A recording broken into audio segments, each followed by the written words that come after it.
jumble out of the jargon, guiding you through the latest without the hype and the geek speak. Tech Report, weekday mornings exclusive to the Sky News Business Channel. Brought to you by the all-new third-generation Toyota Prius, powered by a hybrid Synergy drive.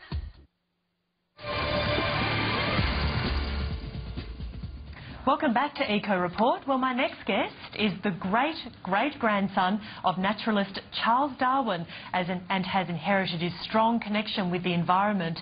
He's involved with a groundbreaking project which will monitor just how plants and animals adapt to climate change over the next 30 years. The research will be conducted from a recently launched observatory in one of the nation's biodiversity hotspots northeast of Perth. To tell us more, I'm joined in the studio by Bush Heritage Australia Ambassador Chris Darwin. Chris, thanks so much for joining us. Real pleasure to have you in. My pleasure. Terrific to be chatting to you. Now, tell us, what are the goals of the recently established Climate Change Observatory that is just opened in Western Australia? Well, imagine you and I are sitting on a cage. The year is 1860, and inside the cage beneath us is a whole lot of foxes. We're going to release those foxes, or I say I'm going to. And you turn to me and say, do we know how these foxes will affect Australia's wildlife?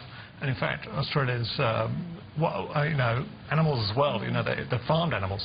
And I say to you, we have no idea. You would then say to me, I don't think we should be doing this until you have an idea. Exactly. Wouldn't you? Surely. Yes. That's what you do. So here we are. We're on the brink of climate change. How is it going to affect? There's been quite a lot of research into how it's going to affect agriculture.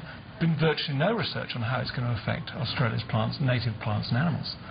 So wouldn't you want to try and do some research before you do climate change? Well, we don't have a choice on that, because it looks like climate change, unless a miracle occurs, not a miracle, unless we come to our senses, which doesn't look like it's going to happen, we're just going to have to try and do the research in tandem with the change. So what does the research entail then?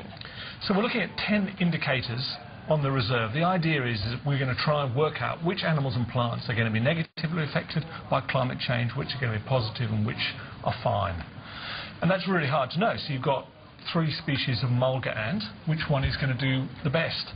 You've got 3 species of dunnet, which is going to do best, which the plant's going to do best, which the bat's going to do best. And then, having got that information, which is going to take 30 years to the whole project, although we'll get information earlier, we can then disseminate that information across Australia to all the people looking after the natural world, and so that'll help people know which animals and plants need the most help. The observatory is located in the Charles Darwin Reserve, named, of course, after your great-great-grandfather. Yes. Why is this such a critical location, so crucial for this?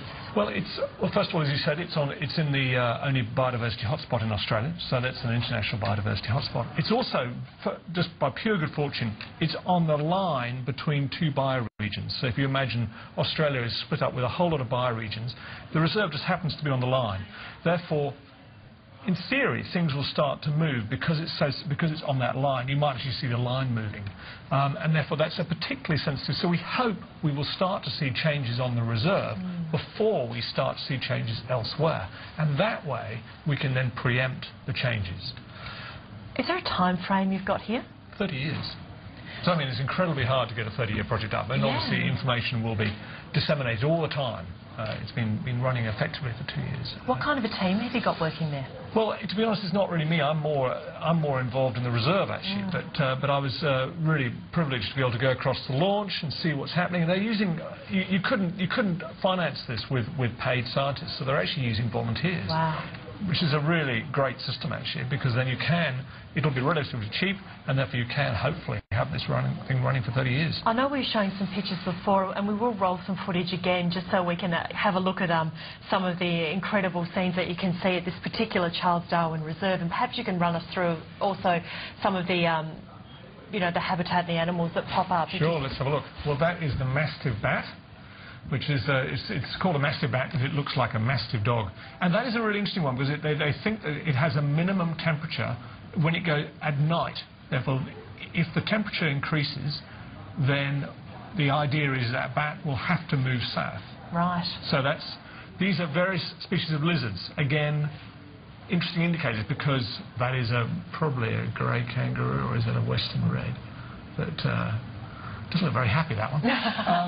Red-bellied black cockatoos. Aren't they gorgeous? big on red-tailed black cockatoos. Yeah. And again, they're a rare and threatened species. So the migration of the animals is a really important indicator, is it, as to where they head to? You know, we don't. Well, some of them, yes. So some of them do migrate. Obviously, plants hardly move at all.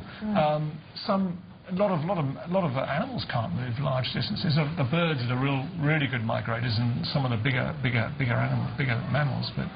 But for a lot of animals and plants, the movement is very slow. Their natural rate in which they can move is very slow.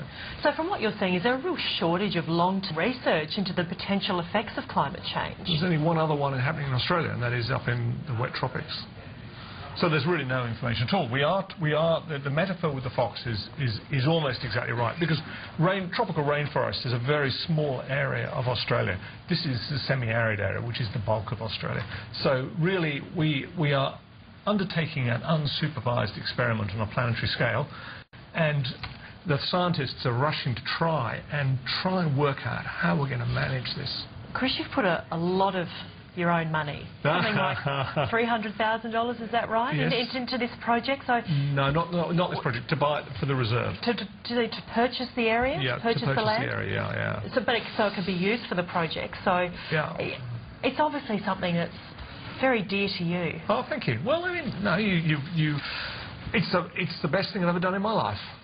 It's fantastic. You feel great because you're doing something which is greater than your own self-interest. You could buy a car or a yacht or something ridiculous, but here you are doing something which is important, and you hope it'll be valuable for future generations and give good information.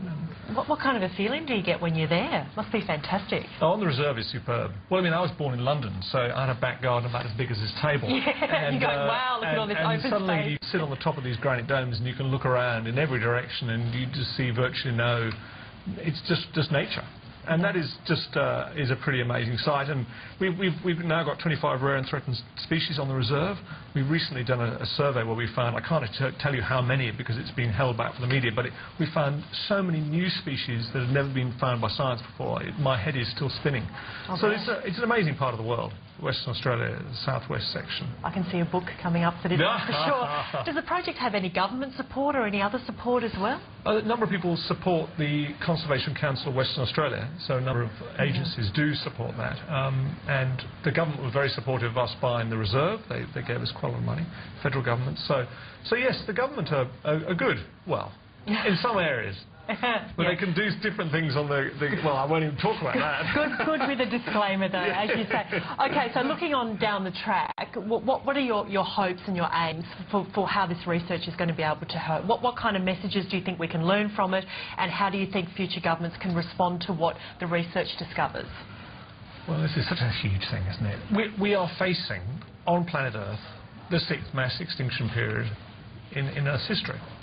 So this is a huge issue, and now we're adding on top climate change as another impactor on the natural world, and we know pretty much what happens with habitat destruction. We know pretty much what happens with introduced species, so we can start to try and minimise those impacts, although really hard. We've got a new kid on the block, a new bully boy on the block who's giving the natural world a hard time, and we don't even know what it's going to do.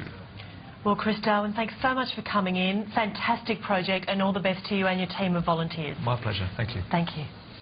Now for a look at the impact an emissions trading scheme could have on the ASX, here's Michael Walsh from Hunter Hall.